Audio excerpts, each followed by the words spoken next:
Hello and good afternoon, ladies and gentlemen. Welcome to this week's new episode of X Vlog Live. I'm your host, Mr. BoomStick XL. And today, folks, normally you see me sitting opposite of C Money. Well, he took the day off because it's the Mrs. birthday. So shout out to Doodle and her birthday. Everybody in the chat wish her a very happy birthday. I have a co-host with the co-most, one of the best solo acts in the freaking business. Matt from Fun Speculation. Brother, how you feeling? Yeah, I'm doing good, man. It's always good to be back here on Double Barrel Gaming with the one and only Mr. Boomstick, one of the best people in this community, and I will Thank you, sir. always It's very stand kind of you to behind say. that. But yeah, it's a lot to talk about. It's been a crazy world the last couple weeks, and it's going to be even crazier probably this next week. But there's a lot of awesome stuff to talk about too, because gaming is glorious right now. So Yeah. so many awesome things to play. Yeah, I mean, there is. There literally is. I mean, I have not gotten back into Halo, with shame on me. I've been playing Army of Ruin. I've been playing Suicide Squad. I've been playing Animal Crossing with Mrs. Boom, as we do every day. I definitely got to get back into Halo. I saw a lot of the new armors. I know that you can now you can cross build armors, which look good. I saw Ains do that, and some of his Spartans looked amazing. So I'm looking forward to getting back into Halo. This is some of last season's gameplay. We got a lot to get into, folks, and we are going to open up with some additional information for the new hardware that we know is coming. Now, obviously, last night, middle-aged game guy, obviously one half of Colt Eastwood on XNC on Mondays, came back to where he actually kind of started with us with Primetime Gaming, and he hung out with us for about 45 minutes, and we got some really, really detailed information about the two new SKUs for next generation. A couple of points of contention here. One, they looks like it's going to be scheduled for 2026. The other point of contention, two SKUs, folks, just like this gen. One is going to be a Switch-like dockable portable Xbox, and the other one where it's going to be your standard underneath the box underneath the TV kind of setup.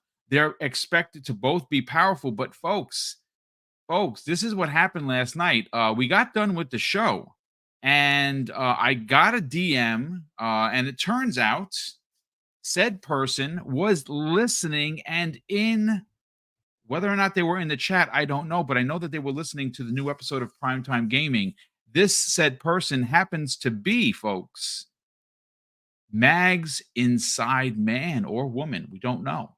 But what I did get, and I was authorized to pass this forward, is I assumed, this is where I kind of failed, that the two SKUs would be offsetting power.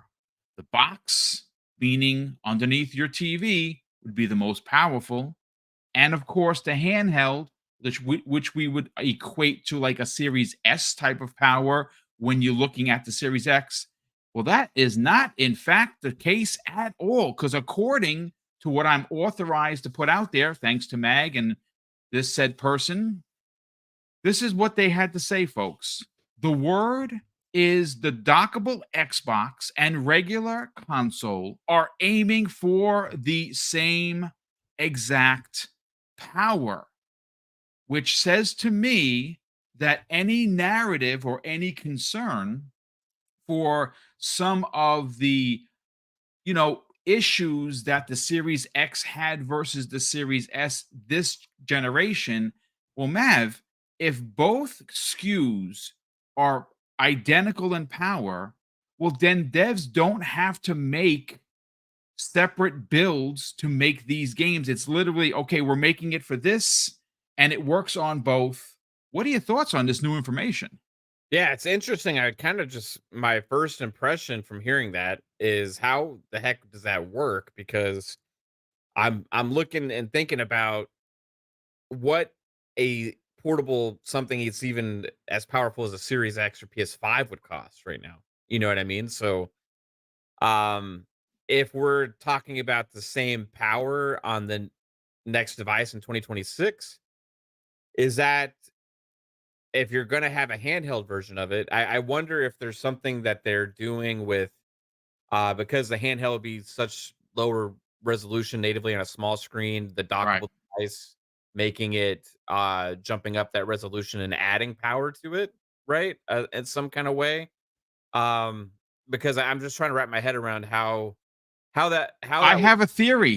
you know? I have a theory. Now, we all have Nintendo Switch. Well, not all. At least me and you know for a fact that we have Nintendo Switch hardware in our homes. Right. And one of the things that that we know the Switch is the dock is basically a piece of plastic. It just Yeah. literally connects to your TV. Mav, I have a theory. And again, this has nothing to do with the leaker. This is my personal theory. I have no idea if it's even possible because I'm not a tech guy like that. But what if the dock actually has electronics? Yeah. What if the you take it out, it's your 60 frames, 1440p machine, you put it back in with the hardware on the handheld with the potential hardware in the dock making it into as powerful as the actual box. Does that make sense? Yeah. It's interesting. I also wonder too, like, because the Steam's gonna make a new device, right? And when they make another device that they're probably gonna have something that's more connectable to the TV and more user Indeed. friendly like that. So it'll probably be like a Switch, kind of also with like a dock and stuff that you just put it. I mean, you can do it now, but it's not really like, you know, user friendly to do that. And it is, and I think the the cool thing about the Switch is you get the resolution boost slightly, not a big one, but with the Steam Deck, the new Steam Deck, whenever that comes out, you're gonna be able to play PlayStation games on it, you're gonna be able to play Xbox games on it, and you're also gonna be able to play, regular PC games on it, and if it's just something that you can easily connect to the TV, then at that point, you know, you would think Microsoft wants to have an answer for that, right? With their own device, with their own storefront. So, that would make sense to have more of a competitor to the next Steam Deck as well, not necessarily, um having to compete only thinking of PlayStation or whatever, but all these new revolutionary devices that we've seen kind of come out the last couple years, that's just the beginning of that kind of industry. And I think Xbox is probably looking ahead of with this kind of ecosystem going forward where there's going to be tons of different devices out there, right? Yep. And how do they have their own version of that with their own storefront? And I've kind of been talking about this a little bit, boom, here and there, and this kind of was inspired by Hargeet because he was talking about this on a show that I was listening to. Um, about the key is in the future is having that storefront really submitted in a good UI and a good OS that is going to be able to be used with multiple devices potentially, right? So where it's more of just like, okay, you put in the game or you not put it in, but you install the game and you launch the game and it just kind of detects what device you're on and adjusts accordingly, like a PC does, right? So that would allow for more different options and devices and it would be scalable like graphics wise on the different kinds of games and you really wouldn't have to have 2 concrete, like, different versions, right? It would be kind of like the PC operates, you know what I mean? So, maybe it's somewhat similar to system like that, but I just want it to be good, whatever it is, and, I think doing like a the most interesting thing is the hybrid model, like, it just has a lot of value today, to do that, so I'll be I'm gonna be all in regardless, I just love Xbox, the ecosystem, all that kind of stuff. But man, I can't wait to see when we get it announced. Like, is that something that Microsoft alludes to sooner than later, just so people retain that faith a little bit in the storefront and hardware, Like I'm not saying they're gonna announce this or anything soon, but allude that hey, there's hardware coming, I don't it's gonna be interesting to see for sure. Well, I mean, look, one of the things I find incredibly interesting is a lot of the information that's gotten out there. Now, some of it has been, I would dare say, err on the side of caution with some of the shenanigans, and we're going to get into it because Nate the Hate Yeah. is has made the rounds as soon as a couple of days ago with some new information.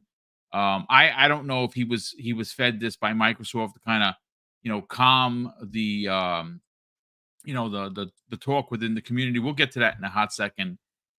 I mean, it makes sense. I think one of the biggest things that we saw come out of, well, one of the biggest concerns come out of all of this craziness over the past, I don't know, six days. It started on Saturday, Sunday, and obviously we're on Thursday. So, it's lessened as the days have gone. We've heard Phil come out and he gave a, not the greatest of Phil Spencer, quotes that he's ever done before, but a quote nonetheless. And we do know that something's happening next week. But Mav, one of the biggest concerns for a lot of folks was, oh, what about my library? What about if I've Yeah. been a fan for 20 years and I have digital games going back to the OG Xbox, the Xbox 360, the Xbox One, and now here, what am I going to do? Is there going to be hardware? Why, if they go third party, why have hardware?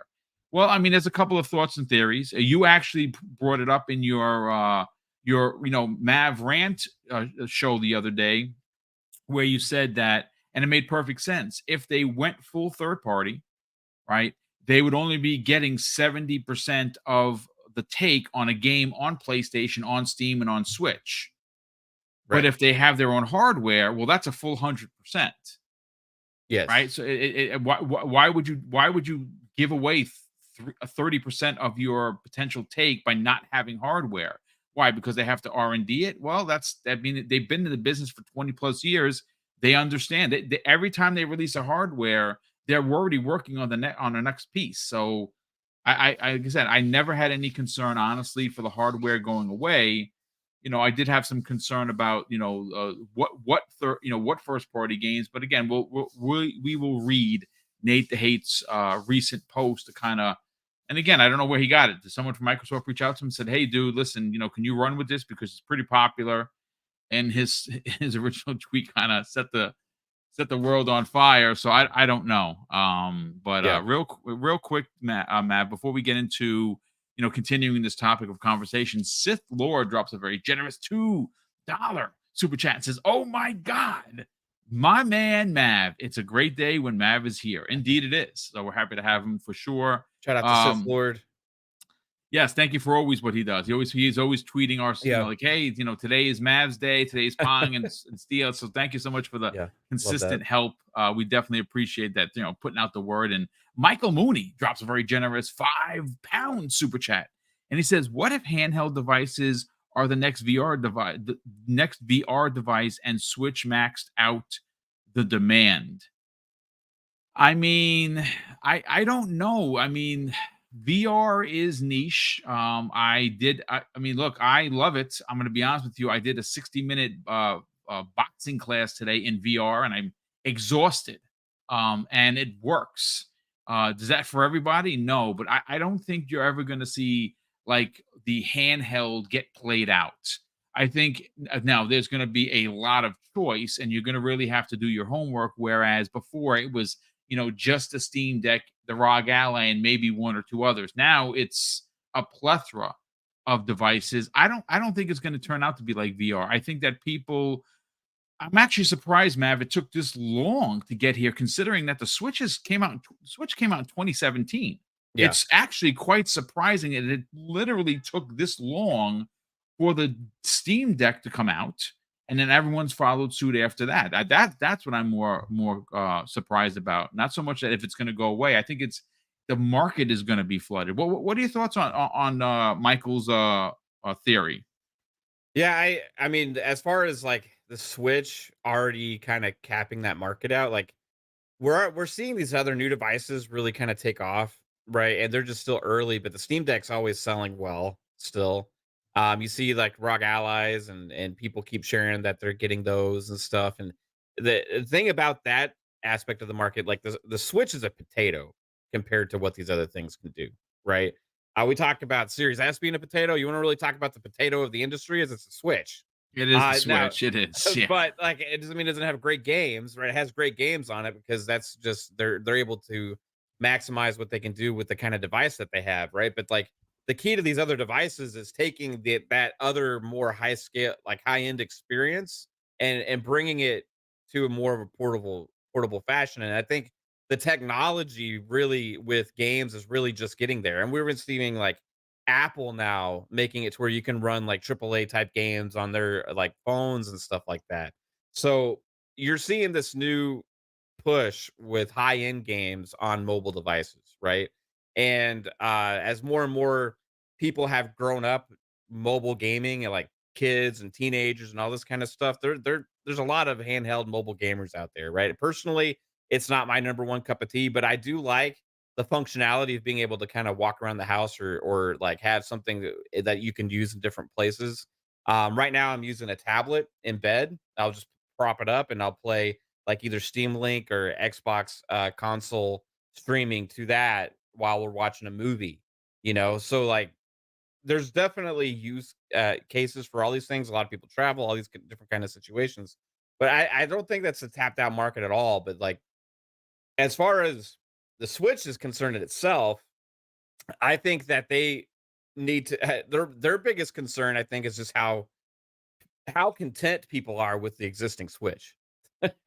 Like overall, like there've been so many Switch users that are just so happy they don't really care about getting anything else. Like for Nintendo, it's going to be they just need to really sell the benefits of owning the new Switch, right? So that'll be their thing. But all Well, I these, mean, according to the president who just sat down in an interview, they're going to do what they've always done best, and that is use exclusivity as the power to sell their console, right? right? Even if it's So they got to have underpowered. those.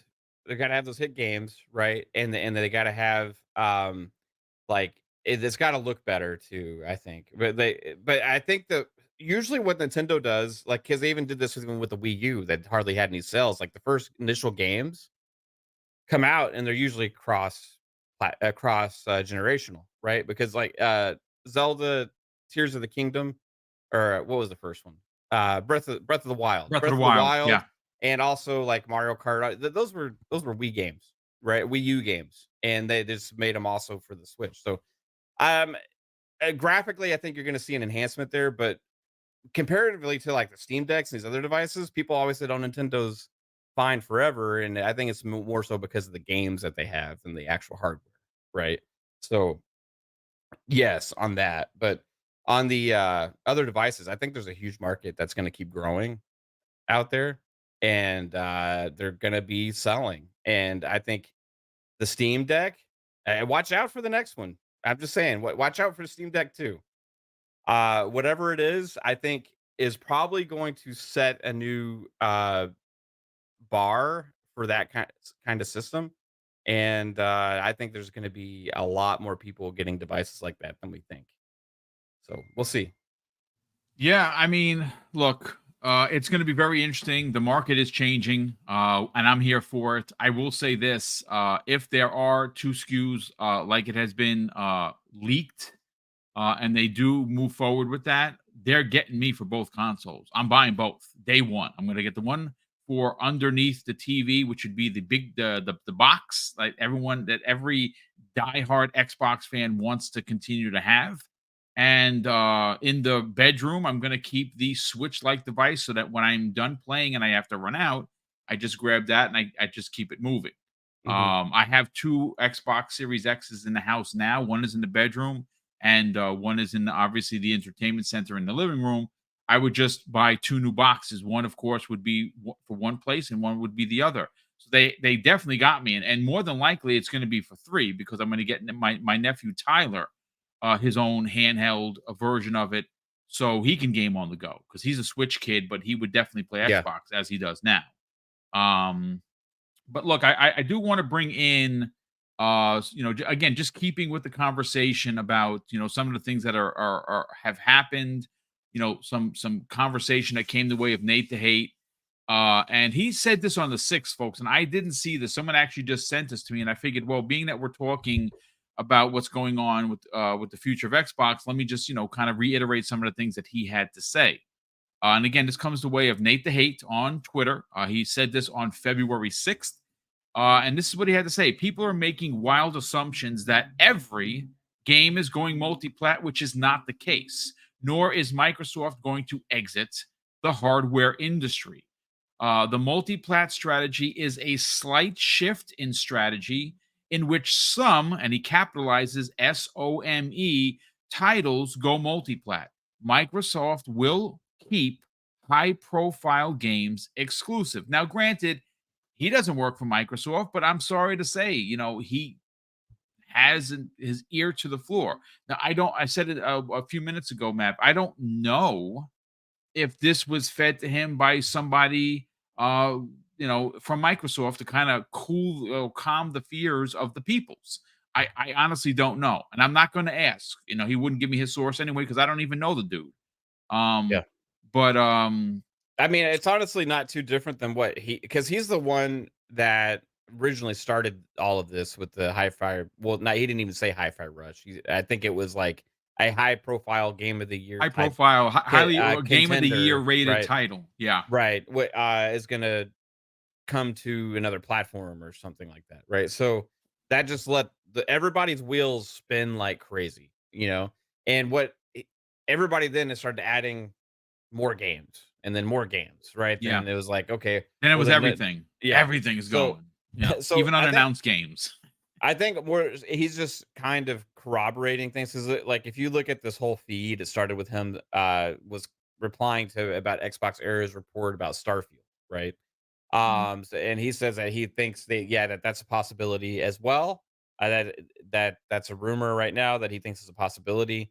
But then he goes on to say that people are making wild assumptions that every game is going multi-plat, which is not the case. Nor is Right. Microsoft going to exit the hardware industry. The multi-plat strategy is a slight shift in strategy in which some titles go multi-plat. Microsoft will keep high-profile games exclusive, and then he said, "I can't envision Xbox Game Studios games like Forza Motorsport, Hellblade 2, or Avowed going multi-plat. But maybe some of the single player ABK and ZeniMax Bethesda games, right?" So I think he's kind of looking at Xbox Game Studios is that that's probably their high profile, more of like their focal points because they weren't part of any of the acquisition, well, not the publisher acquisitions, right? And then, but who knows right now? He's saying he doesn't even know, right? Right. Like, so if he's doesn't really know, but he thinks that he's been hearing these things, and a lot of people don't know, then I don't think any of us really know. And that's what he also said as well in this. Like nobody really knows what's going on, right? So, but we'll find out soon enough. Somewhat. I don't think they're going to give us every answer. Like here's every list of every game over the next 5 years that you can play on a PlayStation or a Nintendo. Like that's not going to happen whatsoever. But they might kind of overall disclose more so that the exclusivity is still an important part of their ecosystem. Yes, we're still going to make hardware. Yes, there is still going to be a digital library for years to come because we're Microsoft, and it just makes sense for us to have your storefront because that's what our business is all about, right? Is people buying stuff in our storefront for first and foremost, and then branching out to other places is seeming to be more and more part of what they've been doing. And that started back in what 2017, 2016 when they started putting the games on PC on Steam. Well, 2018 was Steam or so, or whenever they started Yes. doing Steam as well, right? So they're willing to sell games for less percentage, right? Like they're willing to take that 30% hit for like Steam, right? They're willing because they have probably a huge market share in PC space, right? I wouldn't even want to guess numbers, but probably 75% plus gamers use Steam on PC. So Steam, yes, they're willing to take the 30% hit there, right? Because they already tried to force people into Xbox PC and it really wasn't working. Uh, as far as PlayStation, maybe some games, Nintendo, maybe some games are willing to do that. And then there's everybody else they want to try and force into the Microsoft storefronts. And I think that's just going to be the way it goes, going forward. But we'll see we'll see the answers when we find out. But like a lot of people saying, a lot of people are backpedaling, and I think a lot of the people just didn't ever know anything to begin with. Yeah, I mean, it's certainly So possible. I definitely want to say that I think what really added to the hysteria, if you will, was the fact that the normal talking heads, and I said this last night, we hear from Sarah Bond on a regular basis. Phil Spencer, always talking. Aaron Greenberg, always talking. Matt Booty, not so much, but we get tweets from him every now and again. But these are the big four. yeah, And we are used as fans, and maybe we're spoiled. Maybe we're a pinch spoiled that we get a chance to talk to some of these C-level executives. And when they don't talk, I understand. And the conversation was, well, they can't respond to every rumor boom, and I 1000% agree. But when it's kind of this big, and people you're starting to see like the Clobriels of the world, show their distaste for the brand, the Tim Dogs. I mean, these are the truest of true, right? They rep the brand no matter what you do, good, bad, or otherwise, and they kind of had a bit of a distaste for some of the things that they heard. That added to it as well. Look, folks, I don't know what is going to happen. I know that we're getting new hardware. I'm super stoked about that. Um, last night, I'm not sure if you got a chance to hear, another concern with the hardware, Mav, was, well, looks like they're going all digital, which is, kind of the future. Sorry, it just is what yeah. it is. That's kind of what But we all expected already, though. Like, yeah, I yeah, remember even like before this generation, we were like, this is probably the last physical generation we're gonna get. Like, it's just funny, like how there's so much like reaction to everything that's like seemingly so kind of jumping off the ledge of like, the end is here, right? And all the that end is kind of stuff. nigh. Right. But if you just really look at it, like a lot of things are kind of shaping up how a lot of people predicted with the industry changing, going right, and the way things are kind of going. Like traditional market for console gaming and all that stuff has kind of been shifting around a lot the last generation anyway, and it started last generation really, right? So like this going forward, yeah, there's going to even be more change. There's going to be a lot of change, and that's not necessarily for me surprising. It's just I think more so it's going to be jarring for a lot of the traditionalists, you know what I mean? Like the core console gamers that have always been used to the way that things were, the people that prefer physical, the people that, don't like change, right? And things are changing unfortunately for those people that don't really seem to like it, but if everything always did stay the same, then we wouldn't have a lot of this awesome stuff we have in gaming now today either, right? So, there's Yeah, going to be there's pluses and minuses to everything. And we're just going to have to see. Now, I'm not saying that I agree with everything Microsoft may do because I think some things would be bad business moves and bad decisions. But when I look at things overall, it's like, what does it mean for me as a gamer and how does it affect my experience? And that's ultimately what I care about. And seeing people advocate because of this yeah, boom. yeah, Like I, it's just people have gone so far off the deep end with this thing that people are advocating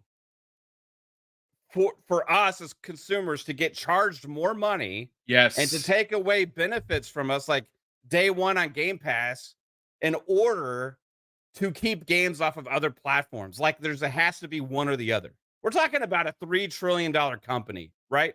And you're putting out there like no disrespect, but you're putting out there polls suggesting that you're fine with Game Pass losing day and date just to keep games off of somebody for playing a game on a Switch. Like, yeah, let's screw over every existing Game Pass member and Xbox customer and right, give them less value just so Joe Schmo over there can't play this game on a Switch. Like, I mean, come on. At some point, yeah, we have to really look at it and say, like, what are you trying to what argument are you trying to make here? Like, is it for you and your arguments and your trophies about feeling pride, or is it about the consumer and what your value and your personal experience is? And for me, which I was shocked to see that poll was actually higher for the people that wanted games to be removed from Game Pass day and date Day and date, and yeah, were it's willing to pay ridiculous. more for it in order to keep a Hi-Fi Rush off of the Switch. And I'm like, my God. And first off, it doesn't have to be one or the other. Microsoft and Xbox is not in trouble. Like we No, saw the financials. There's no like doomsday scenario here where their business doesn't work. It's because they want to make more money and they're looking at what the future of the industry is, and they're going to make bad decisions here and there along the way that we can look at and say I disagree with that. I think that's a dumb move, right? But I don't want to say, oh, I'm willing to concede the value that I'm getting now in order to protect your box. Like, it's just people have gone so far off the deep end with this thing, man. It's just like it's just crazy. The same people that have been arguing for Game Pass and saying how sustainable it is and how profitable it is and how it's the best value in gaming and how it's so great. And now it's like, hey, let's just like get rid of Game Pass and everything's good. It's like, what? Who are we now? Like, are we the consumer that cares about ourselves, or are we just caring about the name Xbox?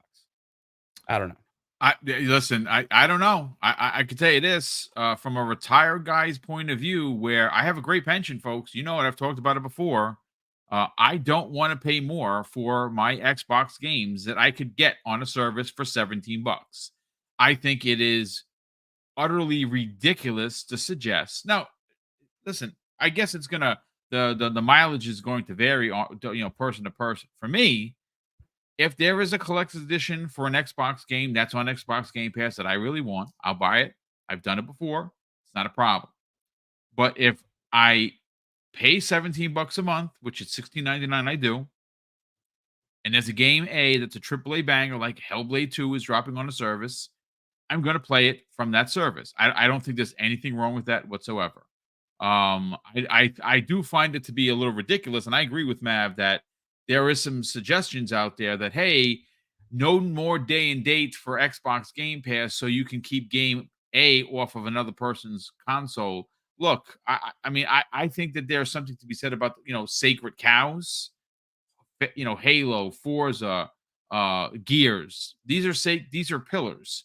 I don't think that they should be on a PlayStation or a Nintendo. Sorry. I kind of feel the same way about Hi-Fi Rush. I understand why they're going to put it out there. But I equate it to well, I'm so in love with the characters that they have in this game and the story that they told that this thing could balloon in transmedia outside of gaming. This could be an anime. This could be a Cartoon Network show. This could be something on Netflix. It could be a feature film. It could be anime. It could be graphic novels, toys. This is that's how special I think the brand is. So again, I guess depending on who you ask, does the brand get diluted going on to other platforms, or does that then introduce these characters to new players that then might want to have it, as outside of just a game. That's again, that's a whole conversation for another Yeah. day. But look, I again, it's take it with a grain of salt. I should take everything with a grain of salt at this point. I don't think it's going to be everything. I don't think you're going to see Halo. I don't think you're going to see Forza. I don't think you're going to see Gears. Hell, I don't even think you're going to see Hellblade. I don't think there isn't any real need to put a single player game that's not going to make you a ton of money. It's just Yeah. I don't see it, but Yeah, again, bad business move if they do this. I think it doesn't make sense because I think there's a lot of room for them to grow still in the console space because is that other generation coming up. yep, And when they do that with the treasure trove of games that they have and with Game Pass and all these other things that they have, I think that adds a lot of potential consumers to the fold. But indeed. so I don't think it's a good business move, right? But like ultimately, I'm not gonna like advocate for for us to get a worse deal than we're already getting. Yeah, that's They don't ridiculous. need that. Like, they're fine. Like, there's been talk about how bad it is at Xbox right now with, like, they're bankrupt, they have no money, like, they can't sustain themselves, all this stuff from the same people that have been saying how good it is at Xbox for years and how sustainable they are and how profitable they are and all these things. It's like all of a sudden, just right now, everything the sky fell and they just can't make any money. Like, we just got their financial report not long ago and things still look pretty okay. Yeah, And it's an entire industry thing that we're looking at. I'm never going to root for the corporations to be more greedy, to right. give us less. I'm always going to root for us to get more. Like, why would I ever want to get less value? Like, no, like that from $3 trillion corporations. Like, I just want more value, please, as much as Yeah, you can yeah. possibly give me. We'll take whatever they want to give, especially if they are, you know, 100%. they are the $3 trillion company. But look, Mav, real quick, let me just catch up on a couple super chats that popped in here, and then we're gonna move on to the story for Toys for Bob. Because listen, we know that they make great platformers. They've done it for years. They have brought into the world through their designs, obviously Crash Bandicoot, Spiral the Dragon, and they've been a part of. Well, they've been a part of even Call of Duty, but we know that their expertise is the platformer, which of course this Banjo bro right here has been dying for a new or at least a remade OG. Like I said, look, you've heard me say this before. I had a chance to talk with Phil Spencer a couple of years back, and I could have asked Phil anything. Now I'm not going to specifically, tell you what we had as private conversation. I am going to tell you what I told him though. I could have asked him freaking anything. He's right here. He's in front of me. It's me and Phil, the head of Microsoft Gaming. And because I'm a big old nerd, what do you think I asked? I said, "Are we ever going to get a new Banjo Kazooie?" I could have asked for anything. And you know what? I don't care about being a nerd because I like platformers. I grew up on them and I want a new Banjo. And the fact that we don't have one it to me is a travesty of gaming justice. Um, so obviously, when this story broke yesterday, I was a little nervous. I'm like, "Oh my god, you just bought them. How are you going to close them?" We have some clarification for that. But let me catch up on the super chats here. We have first of all, Coach Man 2236. He's been a channel member, folks, for 28 months. Dude, that is crazy generous of you. Thank you so much, Coach Man. He says Phil has hinted at this for a while, for quite some time. He has said decisions for exclusivity would be made on a game by game basis. I think people need to relax. Indeed, no doubt about it. Paulie Baba, what's going on, my brother? Thank you so much for being here, and of course, thank you for the very generous $5 super chat. And he says, if you have no exclusives, less people go to your platform, and studios will be less inclined to develop games for your platform. Just saying, I couldn't have said it any better, Paulie. Yeah, It's hashtag truth. No I doubt about it. I agree with that. Stuff Sean. What's Sean going on? What's going on, brother? Thanks so much for joining us. He drops a very generous £2 super chat. And he says, Modern Warfare 3 got a free play day on Xbox Wire shambles. I mean, yeah. Listen, I'm not gonna apologize for enjoying the shit out of Modern Warfare 3. I did. It wasn't the best one I've ever played, no. But did I enjoy it? Yes. There you go. Um, so let's get into this story. Now, obviously, Ains, who doesn't love Ains? That dude, that I met him in person, E3 2019. What a gentleman. Gentleman gamer for sure. He is the editor in chief of Seasoned Gaming. And of course, he's the host of the Bitcast, which is a phenomenal podcast. Well, he had obviously responded to this rumor that Toys for Bob was being closed down. And he has a correction tweet here, which I want to read verbatim. And he says this correction: I deleted my prior post about Toys for Bob because it was seemingly incorrect. And that is the correct thing to do. So shout out to Ains for adjusting. He says it seems the physical offices or the office has been shut down and some employees were let go, but the studio itself is still active with a majority staff, a majority of the staff that was left over, they are remote workers. And of course, he says apologies. Now, again, he's a Banjo bro. He says now dot dot dot, and he has Banjo knocking on the glass. So we also heard from Jez Corden of Windows Central. Obviously, we all love and know Jez. He says, I also got confirmation that Toys for Bob is not closing down, which is wonderful news for everyone because obviously it was a big concern because look, at the end of the day, Mav, I think we can say without a doubt that as magnificent as Game Pass is in its value and its selection in genre, I mean, there's games for everybody, shape, size, age, but they are missing a few in there, right? The platformer, the family friendly, sit down with your daughter, sit down with your son, sit down with your nephew, your niece, and play together. They don't have those platformers. They have a ton of IP that they could have, i.e., Banjo Kazooie. And I think that Toys for Bob is probably the best position to deliver it. Yeah. Now, I think that if they don't want to reinvent the wheel, uh, all you have to do is look at Capcom. You say, wait a second, what are you talking about? Capcom? They don't make platformers. They don't. But what they're really good at is remakes.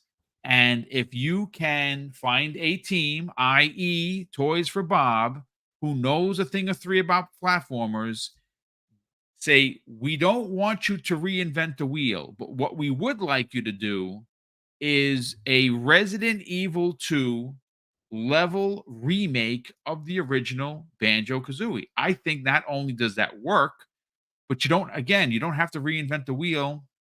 You don't have to make a new story. I think that that game is old enough that a remake can, in fact, be justified.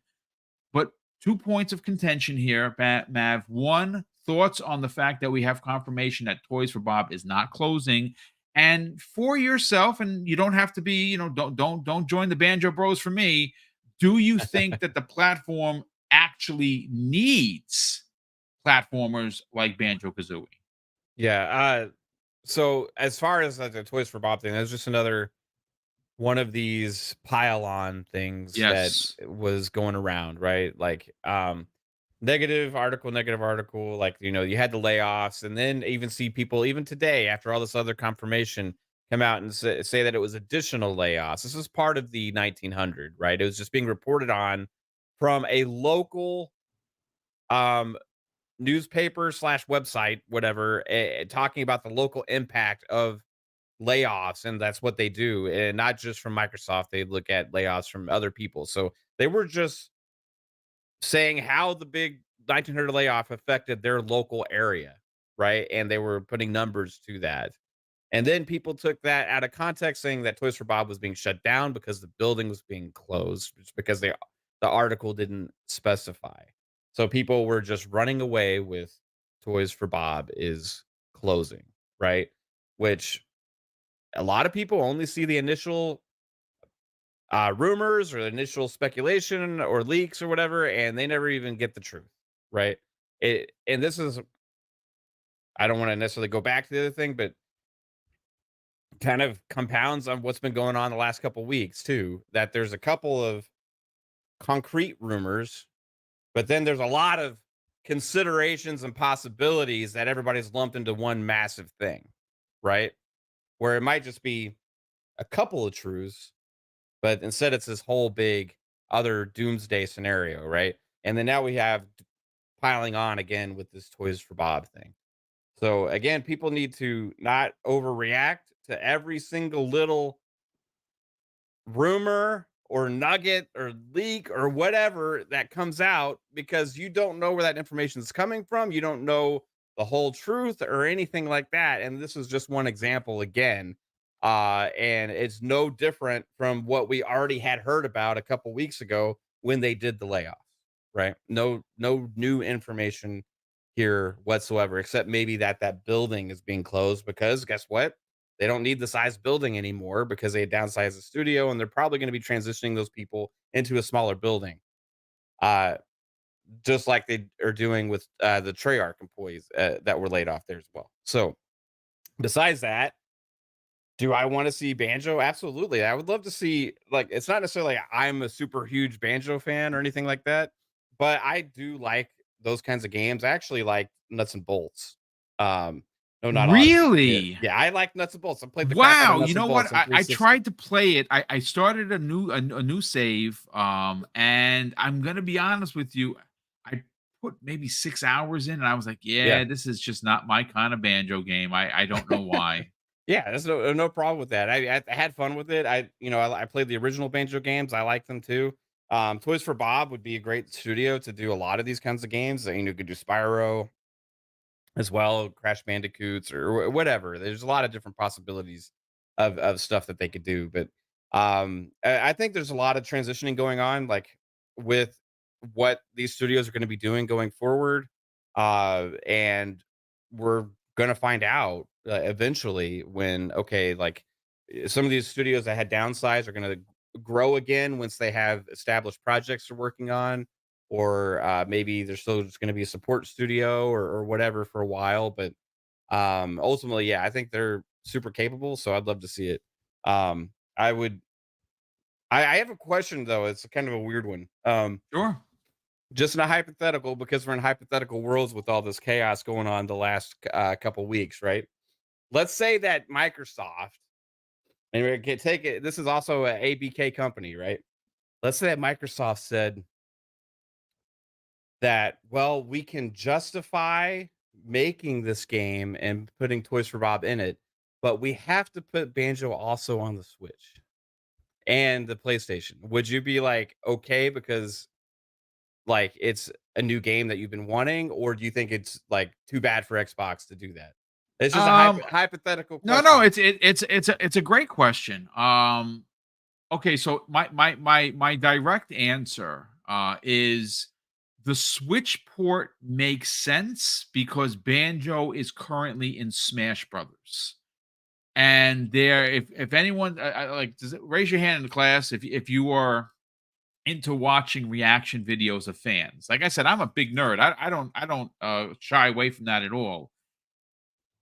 When Banjo Kazooie was announced for Smash Brothers, I look, I'm getting goosebumps just talking about it. Like the Nintendo Switch fans, I must have watched about 30 of these reaction videos, and some of them were just awe-inspiring. Like room full of people, 30 deep, and no one knew what was happening, Right. and everyone just went crazy. And I'm not lying, folks, I got goosebumps from top to tip. But so that, to me, it makes sense, right? Like I said, I love Yeah. Banjo Kazooie. I really want to, and shout out to Nady Nay, says don't encourage the Banjo remake, just make a new one. This is what I say. Can we meet somewhere in the middle, Nady Nay? And I say this: let's do a remake because the remake is freaking amazing, right? I mean, the original is amazing. It does well, and then it justifies a bigger budget for a new tale. How does that sound? Can we meet somewhere in the middle there, Nay? Right. I think we could. So look, to your question, this is kind of console worry, and I apologize. I don't want to see things go to PlayStation because they're the market leader, and you Yeah. know what? I'm never gonna apologize for that. I know that you can make more money on PlayStation. There's more players. There's more fan base. I get all of that, but until they start reciprocating and they start putting things on Xbox, I can't sign. I can't sanction that. That's just me. I will say that to this particular game, Banjo Kazooie, I can see going to the Switch. It makes sense because already the character exists there in one of their Mhm. own exclusives. Yeah, Does and that does that make sense? it has a history there too. Plus, it also sell a lot, I It'd think, sell a on the lot. It would Switch, sell a right? ton. It absolutely would sell a ton. Yeah. Yeah, Um, just putting it out there because that, that would be a game I would that's just my hot wonder. take on it. Yeah. I would wonder if they made that, if that's something that would show up on something like the Switch. But You know then what's interesting? what would the reaction be from the Xbox fan base, right? Because if you parallel that to potentially like something like Hi-Fi Rush, which I understand it's not exactly the same scenario because Chai from Hi-Fi Rush doesn't have a history on Nintendo or anything like that. It's a completely new thing, right? But like if you were to say for them, okay, well, making games like this is easily more justifiable for us to do these projects, right? If we did later release them on something like a Switch, which we kind of saw in their FTC leaks with them explaining what the value of the exclusivity was, right? To the FTC, where like games like that had lesser importance to be exclusive to them. You know what I mean? So maybe they're looking at certain games like that potentially as like, okay, this is going to help us make more of these other kinds of projects and justify investing in those if there's like a slightly larger audience, right? But who knows? But you know, I know you really want, I know you really want Banjo, right? So at that point, it's like, okay, so then it's okay. You know what I mean? But like, maybe not with Hi-Fi Rush, right? So it's just an interesting comparison and parallel. No, it And is. It is, and to some extent, it doesn't make any sense because if you're good with one, why wouldn't you be good with the other? I just think that, like I said, when I look at how special Hi-Fi Rush is, and I've championed this, and listen, if I'm wrong, I'm wrong. It's fine. I admit I'm wrong all the time. I just think that it's such a special IP, mhm, and that it could really garner that transmedia conversation. Now you got to remember, not every game that comes out can be equated to graphic novels or toys or an anime or a Netflix show, right? It doesn't work with everything. This particular IP that came out of absolutely nowhere, right? Like we didn't know it existed. It came out, it was a shadow drop. It is by far one of the most polished games I've ever played. And it's like I said, the voice acting is great, the graphics, the artwork, the story, everything about it just screams they could do more with it. And a sequel is definitely going to garner more interest because the first one came out and it was it was so sought after by so many people that played it. Right, like even the hateful media, and we know there's a shit ton of them that went out there and just tried their damnedest to dump on it, and it kind of just exposed a lot of these frauds for who they are. yeah. What could you say negative about this game? I don't know, other than you just hate games that are cell shaded anime type of games. If you hate that, okay, I hear you. But I do want to let me see, make sure we're up to date on super chats here.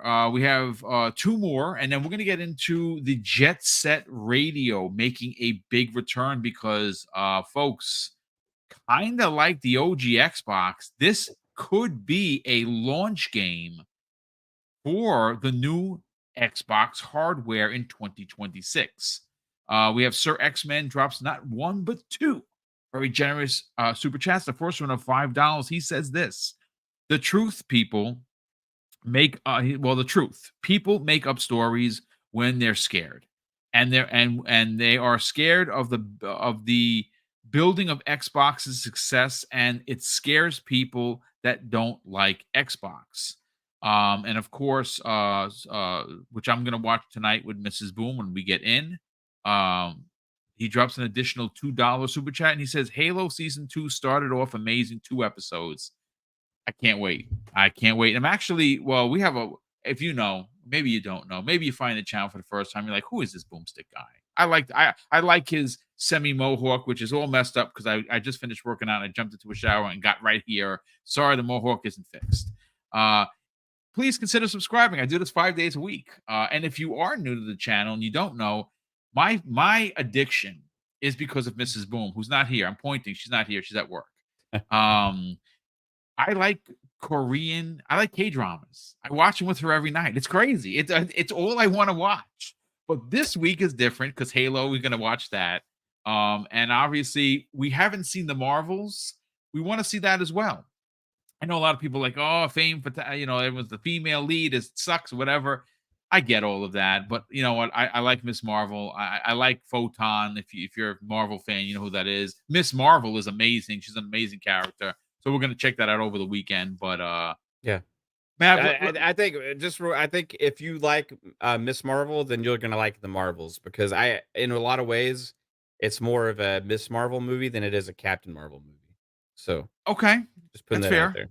Listen, I like the Marvel films for good, bad, or otherwise. And Yeah, obviously, I they're heard fun, right? your whole thing about Fun Pop. Maybe taking a bit of a hiatus. I mean, Yeah, I could see if you don't have the hosts, because obviously everyone is going to be doing something different. Makes perfect sense. But have you been keeping your ear to the floor? What's going on with Daredevil? Holy shit, that is going to be amazing when that releases. Oh my yeah, god, I'm so yeah. excited. It's gonna But be awesome, man.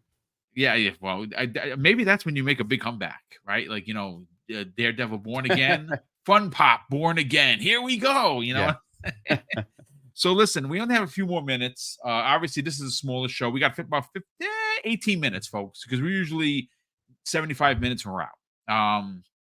But before you go, we got one more story. This one excites me because I'm a Sega kid through and through. And I don't care who you are or what you say, 99.99, the greatest effing launch of any video game console and first party lineup in the history of gaming. Sorry if you fight me on this, because you're not going to win. I love Sega. I have a Dreamcast. I actually have three. I have a Japanese one and I have two American ones. One was donated to me by somebody in the in the community, brand new, which is freaking crazy.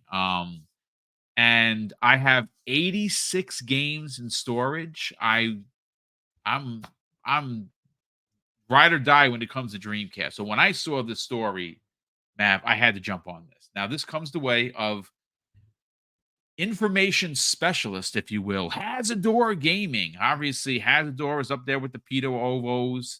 He's obviously up there with the idle sloths of the world. They just consistently put good information out there. And this is a story that I had to talk about. Well, according to Hazador Gaming, which of course you should be following this dude, it's at Hazador Gaming, Gamin. He says rumor, according to the to a Atlas Sega leaker, Jet Set Radio is not a remake and more like a reboot, and it's scheduled to launch in 2026. Jet Set Radio reboot, or rebot, as it says here, will have new characters. It's a new story with old and new characters.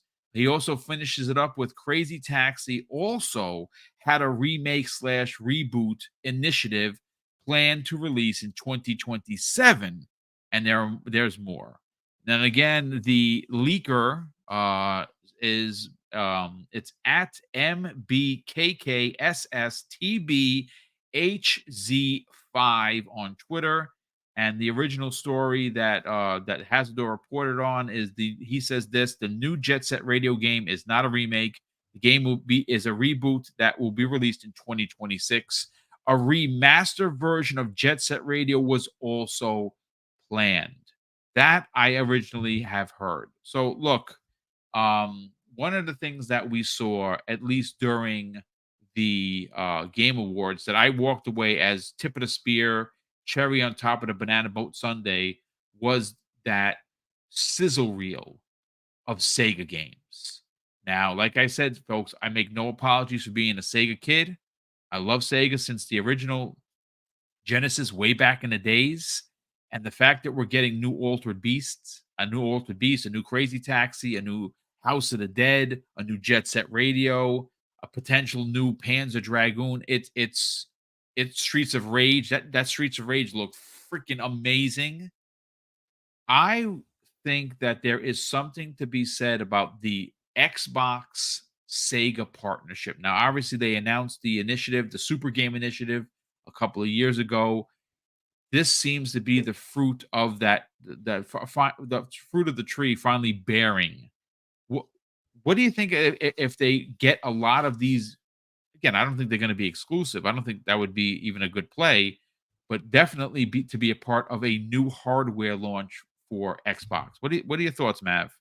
Yeah, I mean, I think that this goes back to when they did that announcement before, with the partnership that they had, to where everybody's like, "Oh, it's just about the cloud. It's just about the cloud." Then all of a sudden, you see, games come to Game Pass day one from Sega and all that kind of stuff, right? Then you see Atlas games all of a sudden coming like crazy to Xbox. You see Yakuza, yeah. So I think maybe it'd be interesting to see what kind of how that relationship grows there. But just from the games perspective, man, I think it's a really cool move. I think almost all of these games are gonna be kind of like new takes on them, like, but still with the original, like, vibe of what the game was all about in mind, but they're gonna bring them like, refreshing for new audiences, and, I can't wait to see what they play like. Like, Jet Set Radio in particular was such a classic for a lot of people,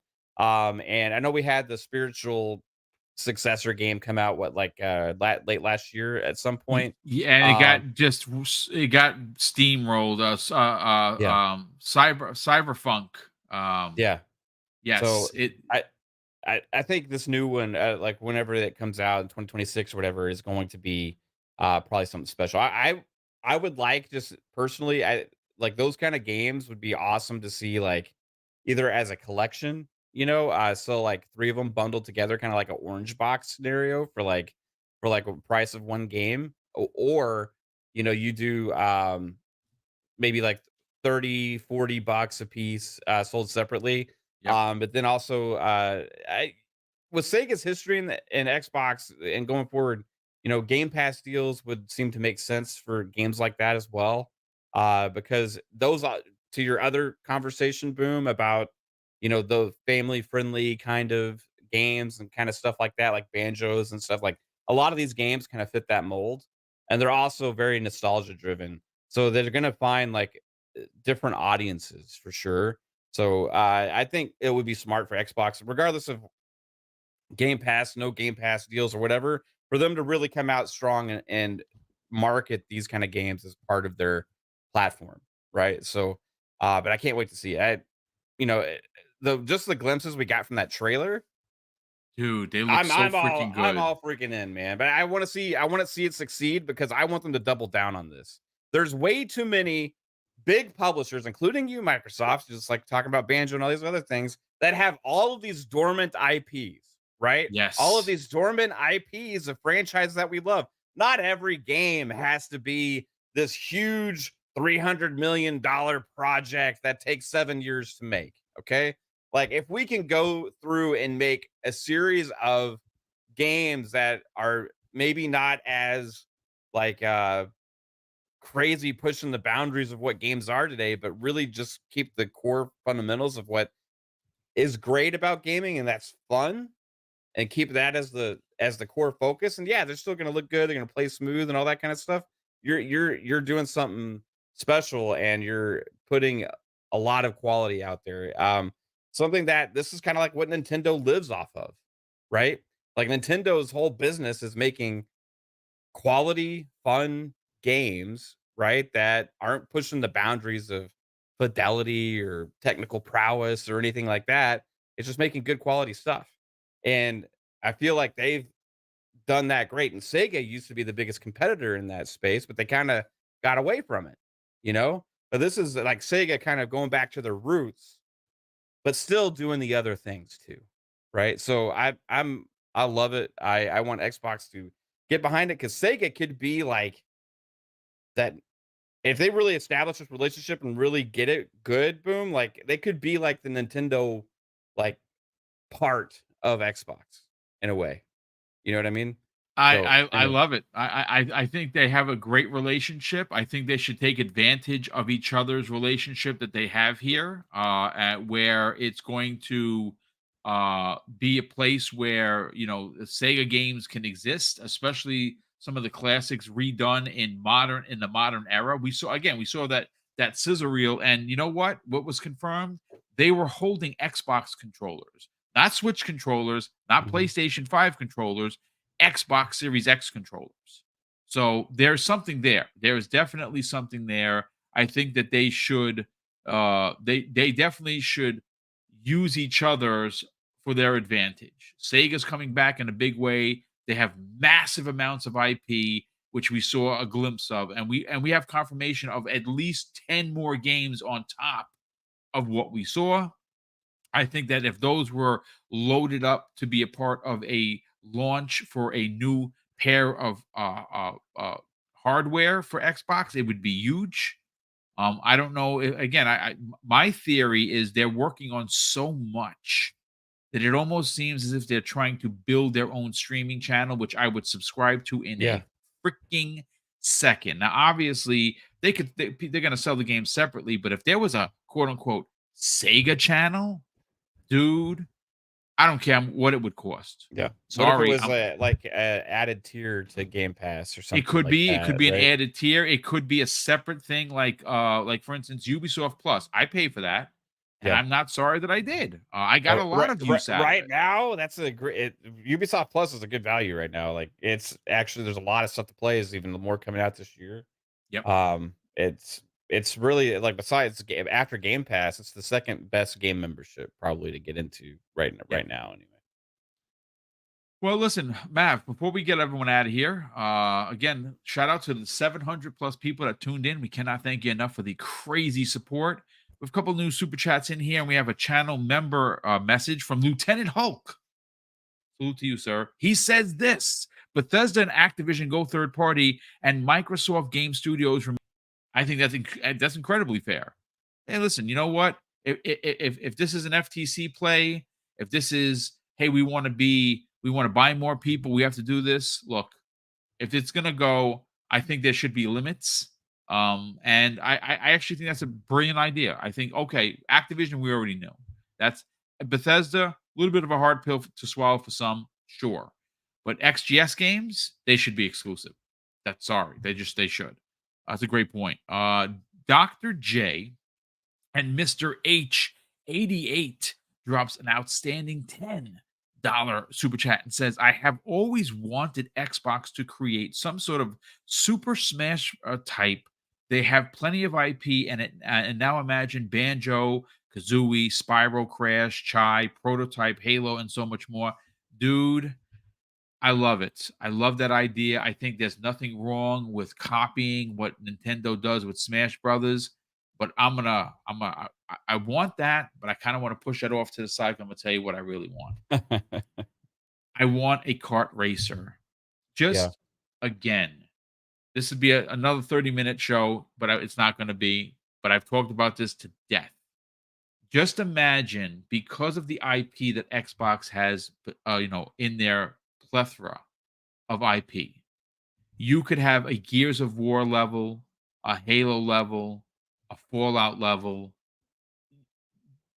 Just go crazy. You can literally Yeah. drive these carts anywhere you want, and they have just so much IP that they could use. Who wouldn't want to see a mini Marcus running around, driving around? Who doesn't want to see a Master Chief in a cart? I mean, come on, folks. Who doesn't want that in their life?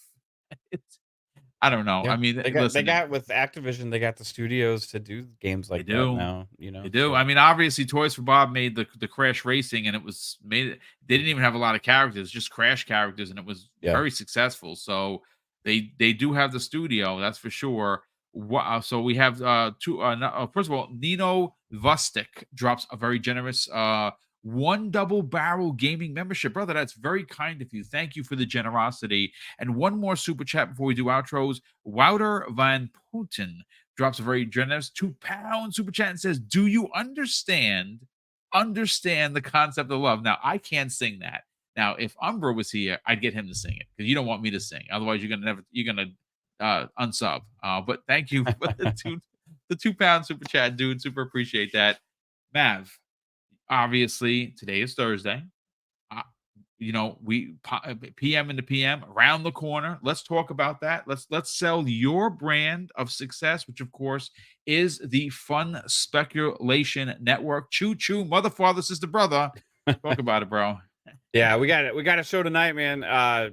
Over on Fun Speculation on YouTube, PM in the PM with Pong Soul and I, and it's gonna be fun because Pong and I always have good discussions, and a lot of times we agree on things, and sometimes we disagree, but we never like hate each other like some people in the community do when they disagree about things. It's like so much chaotic stuff going on around there. So we're gonna have some great discussions about all of that stuff tonight. So again, that's at 7 p.m. Eastern time. And then Friday nights, things get wet and wild and go left and crazy on Xbox Ultimate Podcast at 10 p.m. Eastern time. You never know what's gonna happen there, but it's always a blast. Then Mondays, we got Fun Speculation Podcast at 10 p.m. Eastern time. We talk more about all the platforms and everything there. And as of right now, we are still going to have a few more Fun Pop episodes. Trying to figure out what to do with that show in the future. So, but yeah, tune in for the Tuesday nights, 10 p.m. Eastern time. We'll be talking movies and TV shows for the next few weeks, at least on Fun Pop. And then occasionally I'll do a solo stream. So, and maybe there'll be, if we're not doing Fun Pop after this month, maybe there'll be some more of those. So we'll see.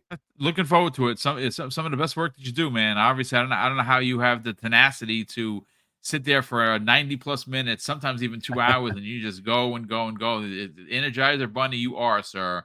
But Yeah, you, thank you you have so. to you have to like to hear yourself talk. Boom. That's the That's great. Listen, ladies and gentlemen, once again, thank you so much for being here. Big shout out to all of the very generous super chats. Of course, the new channel members, as well as the continued support through channel membership. We are thrilled and completely blown away by the generosity, and we are thankful for it.